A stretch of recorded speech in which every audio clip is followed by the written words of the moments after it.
When it comes to the politics of climate change, This sounds treacherous. careful manoeuvring is required.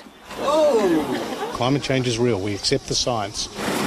In the midst of a crisis, the Prime Minister signalled a potential shift. We are going to continue to evolve our policy in this area to reduce emissions even further. Australia's committed to cutting emissions by 26 to 28% by 2030. That's the equivalent of 695 million tonnes. To help meet it, the coalition controversially plans to use so-called Kyoto carryover credits.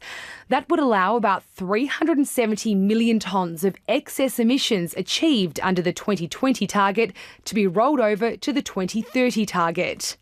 Now, the use of those credits is looking less likely, as more and more people at home and abroad question whether Australia is really doing its fair share. Australia will meet and beat that target just as we have met and beaten previous targets. We've got a federal government who has been unable since 2013 to come up with any form of coherent policy in relation to climate change at all.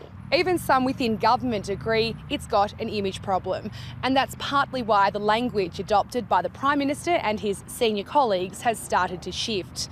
But whether that translates into a significant policy shift remains to be seen. Having ruled out so many measures, including a carbon price or market-based mechanism, the government's options from here are fairly limited. For now, it's focusing on practical measures and relying on a rapid uptake of renewables. We're a smart nation, we're a world-leading nation. We should back ourselves with new technologies to continue to reduce our emissions. The government's giving itself room to move. The question is how far it'll go. Jane Norman, ABC News, Canberra.